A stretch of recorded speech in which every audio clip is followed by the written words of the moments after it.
여러분, 이 영상을 보신 하나님 나라의 귀한 자녀 여러분, 오늘은 2021년 3월 21일 거룩한 주일입니다. 함께 모여 예배하는 날이죠. 우리가 이 땅에 살면서 내가 무엇을 믿고 있는가 이런 생각을 하게 될 때 가장 좋은 방법은 물론 스스로 믿는 것을 되돌아보는 것도 좋지만 나하고 정반대에 있는 사람과 한번 논쟁을 같은 주제를 가지고 해보면 분명하게 내가 무엇을 믿고 있는지를 잘 알게 됩니다. 오늘 본문에서 이 바리새인들, 또 서기관들, 사두개파들, 장로들, 서기관들 이런 사람들이 예수님을 공경에 빠뜨리기 위해서 질문을 합니다. 그래서 나하고 어떻게 다른가? 그러면서 그것을 이용해서 예수님을 함정에 빠뜨리려고 하는 그런 모습들이 나오게 됩니다. 이제 예수님이 십자가에 질 때가 바로 가까이 온 것이죠. 그러면서 민중들은 점점점 예수의 본질을 알게 됩니다. 예루살렘 성전에서 가리키시는 모습을 보면서 저분은 물론 메시아 될 거다 이렇게까지는 생각하지 못했지만 최소한 구약에 보낸 침례 요한과 같은 예언자가 될 거다 이 정도까지는 인식하고 있었습니다. 오늘 본문을 통해서 은혜를 나누기를 원합니다. 오늘 본문은 누가복음 20장 19절부터 40절까지의 말씀입니다. 먼저 성우들이 읽어주고 다시 오겠습니다. 서기관들과 대제사장들이 예수의 이 비유는 자기들을 가리켜 말씀하심인 줄 알고 즉시 잡고자 하되 백성을 두려워하더라. 이에 그들이 엿보다가 예수를 총독의 다스림과 권세 아래에 넘기려 하여 정탐들을 보내어 그들로 스스로 의인인 체하며 예수의 말을 책잡게 하니 그들이 물어 이르되 선생님이여, 우리가 아노니 당신은 바로 말씀하시고 가르치시며 사람을 외모로 취하지 아니하시고 오직 진리로서 하나님의 도를 가르치시나이다. 우리가 가이사에게 세를 바치는 것이 옳으니까 옳지 않으니까 하니 예수께서 그 간계를 아시고 이르시되 데나리온 하나를 내게 보이라. 누구의 형상과 글이 여기 있느냐? 대답하되 가이사의 것이니이다. 이르시되 그런즉 가이사의 것은 가이사에게, 하나님의 것은 하나님께 바치라. 하시니 그들이 백성 앞에서 그의 말을 능히 책잡지 못하고 그의 대답을 놀랍게 여겨 침묵하니라.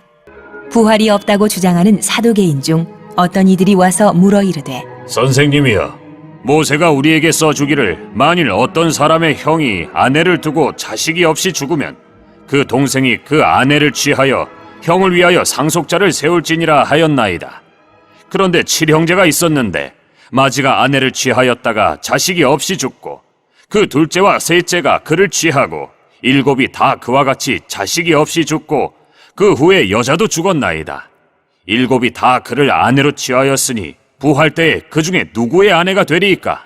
예수께서 이르시되 이 세상의 자녀들은 장가도 가고 시집도 가되 저 세상과 및 죽은 자 가운데서 부활함을 얻기에 합당히 여김을 받은 자들은 장가가고 시집가는 일이 없으며 그들은 다시 죽을 수도 없나니 이는 천사와 동등이요 부활의 자녀로서 하나님의 자녀임이라. 죽은 자가 살아난다는 것은 모세도 가시나무 떨기에 관한 글에서 주를 아브라함의 하나님이요 이삭의 하나님이요 야곱의 하나님이시라 칭하였나니 하나님은 죽은 자의 하나님이 아니요 살아있는 자의 하나님이시라. 하나님에게는 모든 사람이 살았느니라. 하시니 서기관 중 어떤 이들이 말하되 선생님, 잘 말씀하셨나이다. 하니 그들은 아무것도 감히 더 물을 수 없음이더라. 이 서기관들과 이 대제사장들이 예수님을 어떻게 잡을까, 어떻게 죽일까, 어떻게 흠을 잡을까, 책을 잡을까, 뭐 결과가 있으려면 원인이 있어야 되잖아요. 그러면서 가장 민감한 문제, 세금 문제를 들고 나옵니다. 왜 그러냐면 그 당시에 AD 1세기 지중해 연안을 절대적으로 지배했던 나라는 로마입니다. 그래서 로마에게 세금을 내느냐 그러면 매국노가 되는 거죠. 그걸 가리키는 선생, 뭐 누구든지 할 것 없이 다 세금을 내야 됩니다. 그런데 왜 예수님에게 그것을 질문했냐면 우리가 로마로부터 식민지 국가로 이렇게 살아가고 있는데 이 식민지 국가의 백성들은 로마의 세금을 내야 됩니까? 안 내야 됩니까? 이건 뭐냐면 하나님이 이 나라를 통치하고 있습니까? 아니면 로마가 이 나라를 통치하고 있습니까? 당신은 어떻게 가리키고 있습니까? 이 질문을 한 거예요. 그러니까 이 난처한 질문이죠. 선생으로서 랍비로서 당연히 로마의 세금을 내십시오. 이거는 로마에 굴복하십시오. 이런 뜻이에요. 그러나 좋은 것은 뭐냐? 세금을 내지 마십시오. 이거는 참 듣기는 좋아요. 그런데 로마의 첩자들은 저 혁명군자 예수를 죽여야 된다. 거기에 원인을 제공하는 거죠. 왜? 로마의 반기를 드는 사람들이기 때문에 그렇죠. 입으로는 이 서기관과 제사장들에게 지혜를 구한 거예요. 예수님께. 어떻게 해야 됩니까? 이런 상황에서는. 그래서 오늘 본문에도 보면은 이렇게 이야기합니다. 21절에 그들이 물어 이르되 선생님이여 우리가 아노니 당신은 바로 말씀하시고 가르치시며 사람들을 외모로 취하지 아니하시고 오직 진리로서 하나님의 도를 가르치시나이다. 뭔가 예수님을 붕 띄워주죠. 당신 최고입니다. 성경에서 가르치시는 거 보니까 정말로 위대한 랍비와 같습니다. 사실은 이분 좋은 말을 하지만 뒤에는 꿍꿍이 속이 있는 거죠. 예수를 어떻게든지 책을 잡아서 죽여야 되겠다. 제보로 해야 되겠다. 저놈이 바로 혁명군자입니다. 로마에 대항하도록 만드는 분입니다. 그랬더니 예수님이 그 마음을, 속마음을 딱 꿰뚫어 보시고, 야, 너희들 갖고 있는 돈 좀 한번 내봐라. 그랬더니 불쑥 주머니에서 꺼내서 딱 줬는데 거기에 데나리온을 줬어요. 이 데나리온은 가장 로마의 모든 지역에서 통용된 로마 화폐예요. 로마 화폐. 데나리온이 당연히 로마 화폐고 어디든지 통용되기 때문에 불쑥 꺼내서 줬는데, 그러면 유대인들이 이 종교화폐, 유대 지역에서만 통용되는 이 예루살렘 성전을 중심으로 통용되는 화폐의 단위는 세겔입니다. 세겔. 그리고 그리스 지역에 통용되는 화폐는 드라크마예요. 드라크마. 이 데나리온은 노동자 하루 품삯에 해당되는 돈이에요. 그러니까 전혀 생각 없이 꺼낸 돈이 이 로마 화폐를 꺼낸 거예요. 그러면서 하는 얘기가 그 화폐에 그러니까 세금을 낼 때는 데나리온으로 내야 돼요. 사실은 가장 쓰기 좋은 화폐죠. 어디서든지 통용되니까. 유대 지역에는 세겔밖에 통용이 안 돼요. 그리고 좀 넓은 이 그리스 지역에는 드라크마가 되요. 그래서 그리스어로 얘기를 했죠. 아람어와 그리스어를. 좀 배운 사람들은 그리스어를 얘기를 했어. 그래서 이 세겔, 데나리온, 드라크마가 다 통용이 됐는데 가장 널리 통용되는 거는 데나리온 로마 화폐였습니다. 이 세금 내는 돈이죠, 사실은. 네. 그러더니 그 꺼내자마자 예수님이 동전 안에 누구의 글과 누구의 얼굴이 있느냐. 또 당연히 로마 화폐니까 가이사 로마 황제의 얼굴이 새겨져 있고 거기에 황제의 글이 있죠. 로마 글이 써 있죠. 그래서 예수님이 뭐라고 했습니까? 세금 문제를 얘기할 때, 자, 가이사의 것은 가이사에게, 하나님의 것은 하나님이 바치라. 그러니까 네가 지금 들고 다니는 그 돈 봐라. 너는 나에게 질문하면서 데나리온을 들고 다니지 않느냐. 로마 화폐를 들고 다니냐. 자, 거기 돈에 나와 있지 않느냐. 네가 무엇을 소유하고 있는지를 잘 봐라. 네가 그렇게 나한테 질문해서 세금을 바쳐야 됩니까? 안 바쳐야 됩니까? 하는데 너는 어떤 돈을 지금 갖고 있느냐? 그리고 그 돈 안에 있는 거 어떤 거냐? 어떤 생각을 갖고 그 돈을 쓰고 있는 거냐? 니들이 말하는 그 종교화폐, 유대화폐 세 개를 갖고 다니는 게 당연하지 않느냐? 그런데 너는 봐라. 네 스스로는 말은 그렇게 하면서 로마 화폐는 갖고 다니지 않느냐? 그러니까 네 마음이 있는 대로 행하라. 그래서 가이사, 로마 황제의 것은 로마 황제한테 갖다 줘라. 데나리온은. 참 놀라운 정말 표현력이에요.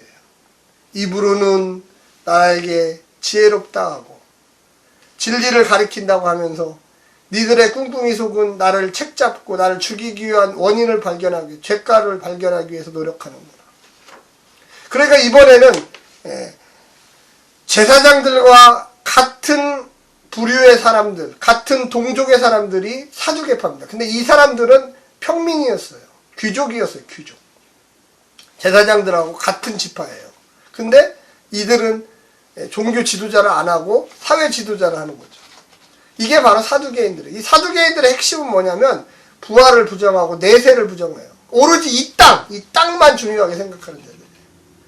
그러면서 질문을 딱 던집니다. 뭐라고 질문하냐면 7 형제가 있는데 형사 취수제. 첫째가 부인을 데리고 살았는데 첫째가 죽었어요. 그러면 이 부인을 둘째가 또 데리고 살아야 돼요. 왜? 아들을 낳아야 돼요. 또 자식이 없이 또 죽었어요. 자식이 있으면 결혼 안 하는데.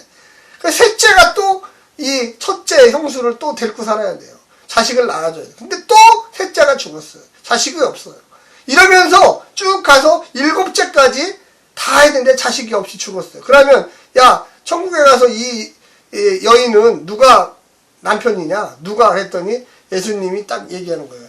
야 우리가 죽은 이후에 천국에 가면 거기에서부터는 전혀 새로운 세계로 바뀐다. 천사와 동등하다. 영원한 부활의 삶이 있다. 아브라함의 하나님이요 이삭의 하나님. 이거는 죽은 자, 너는 자꾸 죽은 것을 따지는데 하나님은 산 자의 하나님. 영원히 사는 것.